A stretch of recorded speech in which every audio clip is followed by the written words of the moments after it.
사람이 사물의 존재를 확인을 하고 이름을 붙이는 것은 대단히 중요한 일입니다. 어떤 상황이나 어떤 동작과 어떤 사건에 대해서도 그 특징에 따라 명칭을 붙이는 것은 매우 흥미로운 일이지요. 꽃이라는 시를 발표한 이 김춘수의 시사상이 이것을 잘 말해줍니다. 김춘수가 통영 사람인데 그가 아주 이 좀 철학적으로 시를 쓰는 그런 사람입니다. 좀 존재론적인 그런 입장에서 사람의 존재가 뭐냐, 사물의 존재가 뭐냐라는 걸 그가 궁극적으로 좀 다룬 것 같아요. 그래서 이 꽃이라는 이 시를 보면은 나라는 이 주체가 꽃이라는 객체를 정확하게 인식하고 그것에 이름을 붙여주고 그 이름을 불러서 나와 관계를 맺는 그것이 바로 존재하는 거다. 그게 바로 존재의 원리다. 이렇게 보았던 것이죠. 그래서 이렇게 말합니다. 내가 그의 이름을 불러주었을 때 그는 내게 다가와 꽃이 되었다. 아주 아름답지만은 아름다운 표현이지만 그 안에 심오한 그런 내용이 들어가 있습니다. 물론 꽃이라는 게 사람을 의미할 수도 있고 또 어떤 사물의 대상이 될 수도 있습니다. 중요한 것은 대상에 이름을 붙여서 불렀다는 데 있습니다. 그가 그것에 이름을 붙이지 않았다면 그 존재 자체가 어떤 특징을 지니며 어떤 한계를 가지는지 사람은 알지를 못합니다. 오늘 본문의 율법과 죄의 관계도 그러합니다. 김춘수는 서정적이고 인간의 감정적인 측면에서 존재와 관계를 다루었다면 성경은 이 관계를 법률적으로 다루고 있습니다. 그래서 법률과 관계해서 이 존재를 말하고 있습니다. 죄라는 실체가 있음에도 불구하고 누군가 그것이 죄라고 특징 지어 주지 않을 때에는 그것은 우리 인간의 관념 속에서만 존재하지 실제로는 어떤 힘을 발휘하지 못합니다. 죄의 존재 자체가 실제로 있지 않기 때문이죠. 율법은 죄의 존재를 특징 지었고 지하에 있던 것을 지상으로 끌어올려서 그것이 무엇이고 어떤 것이라고 규정을 지었습니다. 죄는 율법으로 인해서 활력을 얻었고 또 힘을 발휘하기 시작하였습니다. 율법이 죄의 이름을 불러주지 않았다면 죄는 결코 죄로 드러나지 않았을 것이고 죄가 주는 형벌도 없을 거예요. 자, 그러면 율법 때문에 죄가 세상에 들어왔다고 우리가 율법을 향해서 눈을 이렇게 흘길 수가 있을까요? 율법 너 때문이야. 율법 너가 있었기 때문에 죄가 들어왔고 그 죄 때문에 우리가 형벌을 받아서 하나님으로부터 벌을 받게 되었고 지옥에 가게 되지 않았느냐. 이렇게 눈을 흘길 수가 있을까요? 우리의 죄가 율법 때문이라고 그 책임을 율법 자체에다가 돌릴 수 있을까요? 사랑하는 성도 여러분, 죄를 죄로 여기지 않는 세상을 한번 상상해 보십시오. 무법천지의 무정부 상태를 한번 상상을 해 보십시오. 주먹이 센 사람의 세상이 될 것입니다. 주먹이 센 사람이 약한 사람을 때리고 약한 사람이 가지고 있는 그 재산을 빼앗아서 자기가 착복하지 않겠습니까? 우리나라도 그런 때가 있었습니다. 이승만 정부 때 자유당 시절이라고 그러지 않습니까? 주먹 센 사람이 힘 있는 사람이 약한 사람을 힘들게 하고 어렵게 하고 그들이 가지고 있는 것을 빼앗고 그런 때가 있었습니다. 이런 무정부 상태는 힘이 약하거나 주먹이 없고 싸움을 못하는 사람은 숨도 제대로 쉴 수 없는 그런 사회가 될 것입니다. 날마다 폭동이 일어날 것이며 서로 빼앗고 빼앗기며 폭력이 난무하고 무자비한 세상이 될 것입니다. 거기에는 학문도 없고 지식도 없고 고상함이나 자비도 긍휼도 없습니다. 힘센 사람들이 서로 권력을 가지려고 전쟁이 끊이지 않을 것입니다. 죄를 지어도 죄를 죄로 여기지 않는 그런 세상에서 폭력이나 살인은 아무것도 아닙니다. 성도 여러분, 무법천지의 무정부 사회가 더 좋을까요? 아니면 독재자가 철권 통치로 다스리는 그런 사회가 더 좋을까요? 굳이 둘 중에 하나를 선택하라면 무엇을 선택하겠습니까? 저는 후자로 선택하겠습니다. 폭력이 난무하는 무정부 상태보다는 그래도 법 질서가 어느 정도 잡혀있는 폭군이 다스리는 사회가 훨씬 더 나을 것입니다. 사람들은 질문합니다. 율법 때문에 죄가 죄로 여겨졌고 죄가 세상에 들어왔으니 율법이 나쁘고 악한 것이 아니냐, 그리하여 은혜가 더욱더 돋보이고 은혜가 넘쳐난 것이 아니냐, 그렇게 질문을 합니다. 이 질문은 은혜를 더하기 위해서 더 많은 죄를 지어야 할까요? 아니, 죄가 들어와서 은혜가 많이 넘쳐났다면은 그러면 우리가 은혜를 받기 위해서 죄를 더 많이 지어야 되겠네 하는 그런 논리가 성립이 되죠. 그러나 바울은 결코 그럴 수 없다고 말을 합니다. 하나의 딜레마라고 할 수가 있는데, 죄가 더한 곳에는 은혜가 넘쳐났기 때문에 더욱 죄를 많이 지어도 되겠네 하는 것은 용납이 될 수가 없다는 거예요.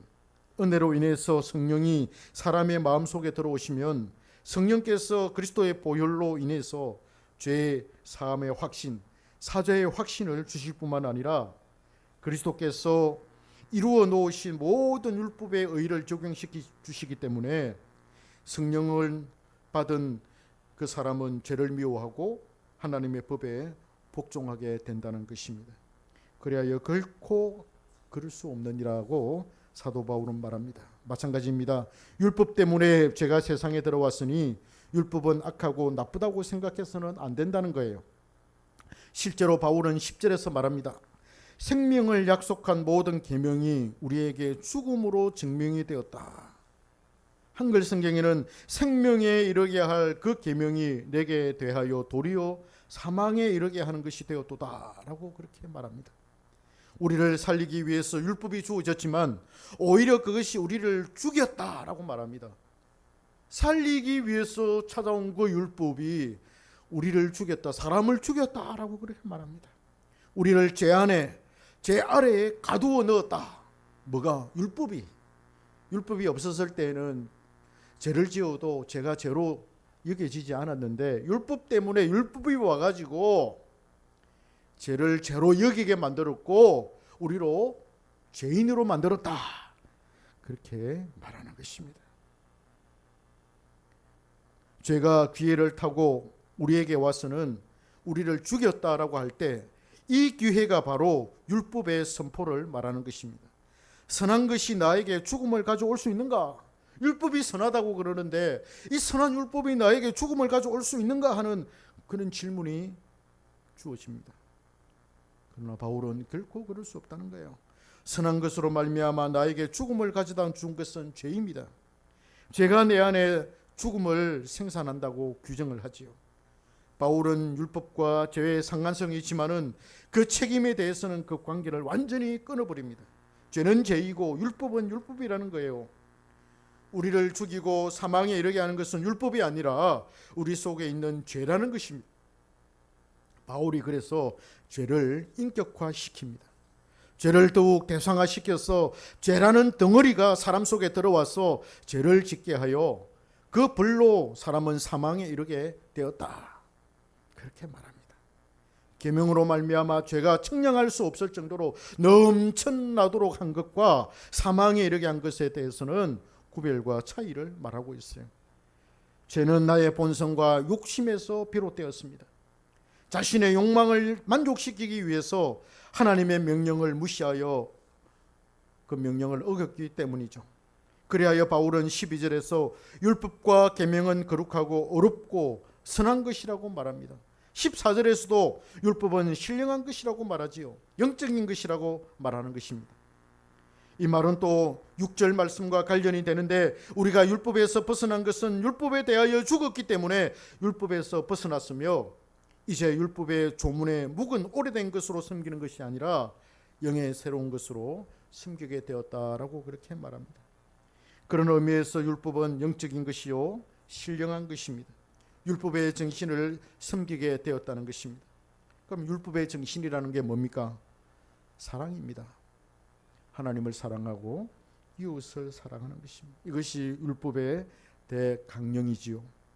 이 정신을 구현하고 되살려 우리에게 적용시키시는 분이 바로 성령이십니다. 그렇기 때문에 율법은 선하고 거룩하고 어려운 것이라고 말하는 것입니다. 우리는 율법의 오래된 조문으로 섬기지 않고 영의 새로운 것으로 하나님을 섬깁니다. 성령으로 거듭난 사람은 하나님의 말씀을 사모하게 됩니다. 하나님의 법을 지키려고 애쓰고 노력하지요. 이것 자체가 하나님을 사랑하는 것입니다. 그래서 요한복음 14장에서는 주님을 사랑하는 것이 바로 주님의 계명을 지키는 것이라고 말합니다. 주님의 계명을 지키는 것이 바로 사랑이라는 것이죠. 왜냐? 그 마음속에 계명을 지키고 싶은 그런 욕구, 그런 욕망이 끊임없이 흘러나오기 때문입니다. 그 계명이 바로 조문으로서 할자에 묵은 것, 오래된 것이 아니라 영의 새로운 것이다. 성령으로 말미암아 우리가 하나님의 말씀, 하나님의 계명을 지킨다라는 뜻입니다. 성령이 우리 속에 들어오시면 우리는 사랑하게 됩니다. 왜냐하면 하나님이 사랑이시기 때문입니다. 사랑이 불덩이처럼 우리 안에 들어왔는데 사랑을 안 하고 배겨내겠습니까? 사랑할 수밖에 없지요. 사랑하지 않는다는 것은 사랑이 찾아오지 않았기 때문입니다. 사랑이 찾아오면 반드시 그 사람은 사랑하게 됩니다. 성령이 우리 속에 들어오면 성령이 사랑이시기 때문에 우리가 하나님을 사랑하게 되고 이웃을 사랑하게 됩니다. 그래서 우리는 날마다 성령 충만해야 되고 성령의 인도를 받아야 합니다. 성령께서 싫어하는 것을 멀리해야만 합니다. 세상을 사랑하는 것을 멀리해야 하고 죄와 싸우되 피 흘리기까지 우리는 싸워야 합니다. 이 사람이 바로 그리스도인이죠. 율법의 정죄에서 벗어난 사람이며 율법의 조항에서 자유롭게 된 사람이죠. 죄의 책임과 죄의 오염과 죄의 경량성에서 벗어난 사람입니다. 여러분, 구약의 율법을 우리가 어떻게 이해할 수가 있겠습니까? 주님께서 성취하신 율법은 모두 다 폐지가 되었습니다. 성취되었기 때문에 그림자는 사라지고 이제 실체만 남게 되었다는 것이지요. 주님께서 율법의 1.1획도 남김없이 다 지켜 이루셨고 행하셨습니다. 그래서 그림자는 사라지고 실체만 남게 된 것입니다. 그러나 구약에도 적용이 되고 신약에도 적용이 되는 율법이 있습니다. 우리 영혼에 필요한 양식이 되고 영적 교훈으로 이해되는 그런 율법이 있다는 거예요. 그거는 또 도덕과 윤리를 위해서 주어진 것이 있습니다. 이것은 구약이나 신약이나 지금이나 동일하게 적용이 됩니다. 뭡니까? 내 부모를 공경하라 라고 하는 거, 간음하지 말라, 살인하지 말라, 도둑질하지 말라, 내 의의 집을 탐내지 말라, 이런 것들은 구약의 율법이나 구약 율법이지만은 신약에서 신약의 성도들이 그대로 우리가 지켜야 할 하나님의 계명이라는 것입니다. 이게 예수 그리스도로 말미암아 성취가 되었기 때문에 우리에게는 새 계명으로 다가오게 되는 것입니다. 그래서 우리는 그 계명을 새 계명이라고 말하고 우리는 새 계명을 지킵니다. 그 새 계명에 우리는 복종합니다. 복종합니다.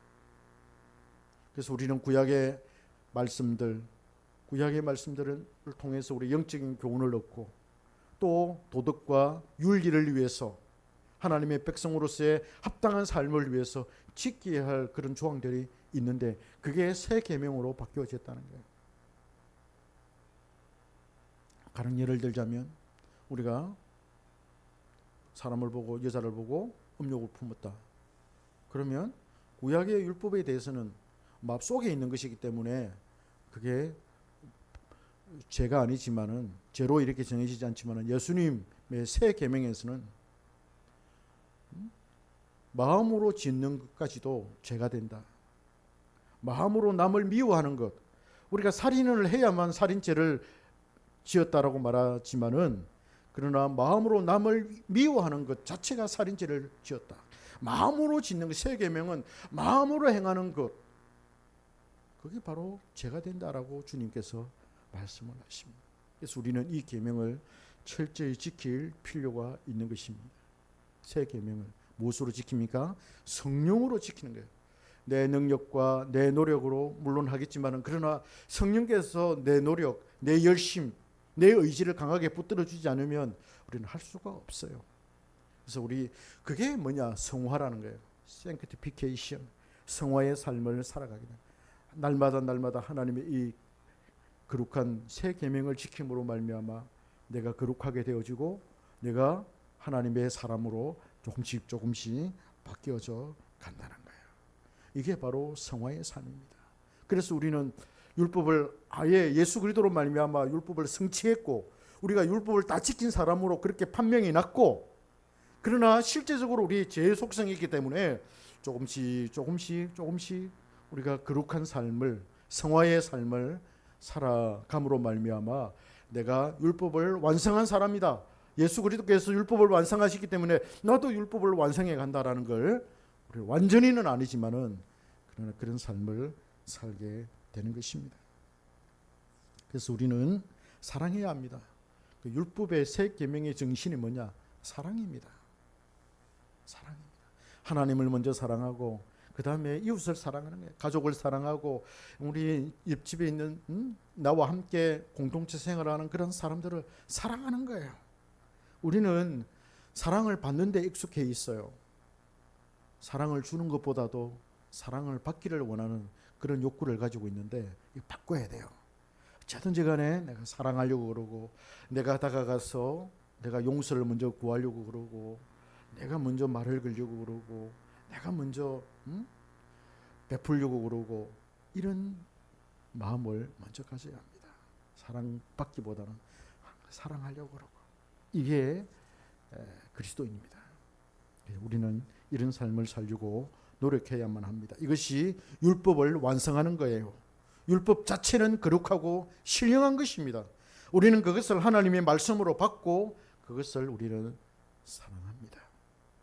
그래서 이 하나님의 말씀, 구약의 율법이라고 해서 우리가 지키지 말아야 된다 하는 것이 아니고, 의식법 이런 거는 우리가 안 지키지만은, 그러나 도덕법이라든지 또 윤리에 관련된 이런 법들은 우리가 지켜야만 합니다.